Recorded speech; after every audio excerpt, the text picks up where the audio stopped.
Donc aujourd'hui, c'est pour vous annoncer le deuxième live de D&D. Donc je me présente aussi un petit peu pour ceux qui ne me connaissent pas. Daphné, j'habite sur Montréal. Je danse depuis plus de 20 ans dans multi-styles. J'ai fait du contemporain, du modern jazz, du ballet, du hip-hop, du street jazz, de l'oriental. Enfin, j'ai fait vraiment beaucoup de choses. Et puis j'ai commencé les danses de couple en 2014 et je me suis mise vraiment plus sérieusement à la danse de couple en 2018.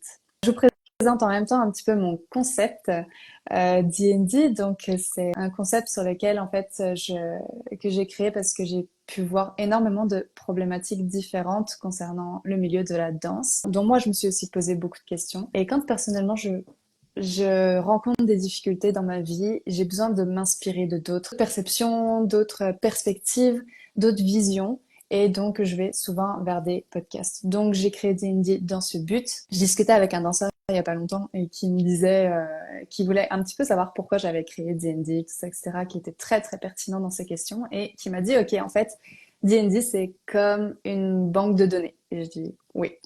En gros, c'est ça. C'est une banque de données dans laquelle chacun pourra puiser à sa guise des choses qui pourront l'inspirer et ça sera avec les échanges de différents danseurs que j'aurai, et ben tout le monde aura sa perspective, tout le monde aura sa manière de voir la danse, de voir les différentes problématiques dans la danse et chacun pourra y trouver aussi ce dont il voudra s'inspirer et épuiser pour grandir, évoluer et puis peut-être trouver des solutions à ses problèmes. C'est un plaisir aujourd'hui de recevoir Claire Simon. Merci. Donc je vais te laisser te présenter un instant, prends le temps.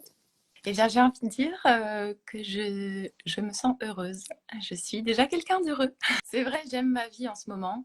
Et c'était pas le cas encore il y a un an et demi environ. J'ai envie d'aborder ça comme ça parce qu'il y a un an et demi environ, j'ai créé mon école de danse, Yeah. Feel Good Tango. Donc ça fait Félicitations. partie du lot de mon épanouissement, de mon bonheur d'être où je suis aujourd'hui et de continuer à avancer, évidemment. C'est déjà une très bonne chose de faite. L'effet feel good, il peut être un peu critiqué par rapport au monde du tango. Parce qu'il y a une grande place au tango accordée à le tragique, le drame, la tristesse, la nostalgie, la colère, etc. Certaines personnes qui m'ont dit, est-ce que feel good, c'est vraiment le bon mot pour ton école de tango? Et en fait, oui, parce que moi, j'adore m'exprimer dans ces émotions-là, et on en reparlera plus tard. En fait, le côté feel good, c'est justement en dehors de cette danse, c'est-à-dire pendant les cours. Pendant les cours, c'est pas normal pour moi de s'entendre dire bon, les femmes, débranchez votre cerveau, vous avez juste à vous laisser guider. Ou pendant les balles, de se sentir mal. Il y a quand même beaucoup de femmes, sinon toutes, qui passent une période de leur tango où elles se sentent vraiment mal pour différentes raisons, on développera plus tard. Mais voilà. Et du coup, ça va bien avec le thème que tu vas annoncer, le fait Super. d'être dans un certain état quand on danse et dans un autre état pour l'aspect social, pour retourner à sa place, pour échanger avec les gens, etc., pour être en cours. Et voilà, voilà le lien. Est-ce que tu veux donner deux, trois mots sur toi, ton parcours de la danse? Oui, Voilà. oui, oui, volontiers. Donc j'ai commencé la danse, je ne sais plus exactement quand, mais entre 4 et 6 ans, à faire plein de danses différentes, tout sauf la danse classique. Voilà, ma mère tenait à me préserver de cette discipline très dure, je crois. Ça peut être du folk moderne, de l'africaine, de l'irlandaise, du rock, voilà, plein de danses différentes. J'ai rencontré le tango à 24 ans et c'est devenu ma spécialité. J'ai vraiment décidé de changer mon rapport au tango il y a environ un an et demi en créant mon école et en développant quelque chose qui m'est propre et qui est quand même largement partagé par le milieu. Hein.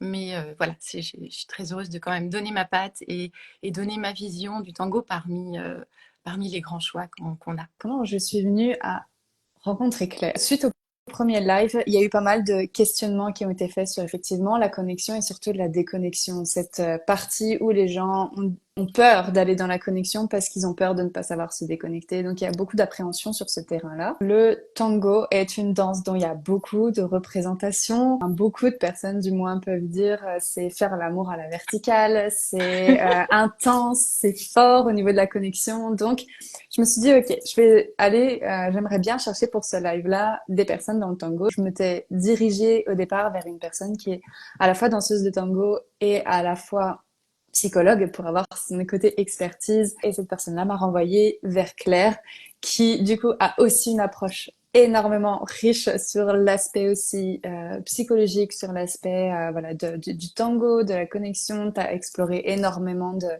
de choses là-dedans. Tu te formes dans des choses. Enfin bref, ça va être super riche le live, j'en suis sûre. On s'entend. Je voulais vraiment aussi préciser que c'est pas parce que Claire a une approche vraiment du côté du tango que ça veut dire que ça n'est pas valable du tout pour les autres danses. Bien au contraire, je pense que tout est lié. La connexion, dans tous les cas, elle se trouve dans toutes les danses. On va mettre en plus certainement un petit peu en corrélation, on va dire, nos deux mondes, parce que moi qui suis beaucoup plus dans la latine et toi dans le tango, en quelques minutes, on a pu aussi voir des choses qui étaient très intéressantes quand on essayait de voir les deux mondes ensemble.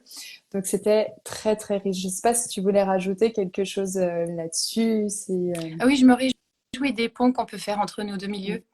Et merci d'ailleurs pour le sujet que tu as abordé, parce que ça m'a fait davantage réfléchir et prendre conscience de tout ce qui est mis en place au tango pour inviter à la déconnexion après l'ensemble de danses qu'on a dansé ensemble avec un partenaire. C'est chouette d'avoir des regards un petit peu décalés, mais très, très facilement comparables. Pour rappel, le sujet sera donc la connexion et la déconnexion dans la danse de couple. Ça va être un sujet qui va être certainement très très riche. Je sais que tu vas nous réserver de très grandes surprises. On va réserver tout ça pour le live. Hein. Et pour rappel, donc ce sera sous forme de live. C'est fait exprès. Pour l'instant, c'est un format que je vais garder parce que je trouve ça important que l'auditoire puisse avoir une possibilité à la fin, une zone dans laquelle il va pouvoir poser ses propres questions. Il y a peut-être des questions que moi j'aurais pas abordées et que vous voudrez poser à Claire. Comment elle voit les choses plus précisément dans la danse sur des points que j'aurais pas abordés précédemment. Pour l'instant, je garde ce format de chat. N'hésitez pas. Vous pouvez déjà écrire vos questions d'avance. Si vous voulez m'en faire parvenir avant, comme ça, je peux en prendre conscience et puis ça peut peut-être m'aider aussi à orienter une partie de mon live là-dessus dans la discussion. Pourquoi pas? Mais sinon, vous pouvez les garder et si en cours de live, vous avez d'autres questions, gardez-les et à la fin du live, on aura 1 heure de discussion et après, vous aurez au moins 15 minutes, voilà, pour qu'on puisse répondre à vos questions. Et aussi, je prévois, comme pour la première fois, un replay du live. Ce replay, vous pourrez le trouver sur la chaîne YouTube de Delve & Dance. La dernière fois, je l'avais posé 1 semaine après. Je vais essayer d'être toujours un petit peu dans ces créneaux-là. Comme ça, pour ceux qui l'auront loupé ce live-là, ne vous en faites pas. Vous pourrez le retrouver sur YouTube. C'est fait pour que vous puissiez retourner quand vous voulez. En tout cas, moi aussi, de mon côté, je tiens à dire que je travaille fort. J'ai fait tout et c'est qu'une partie.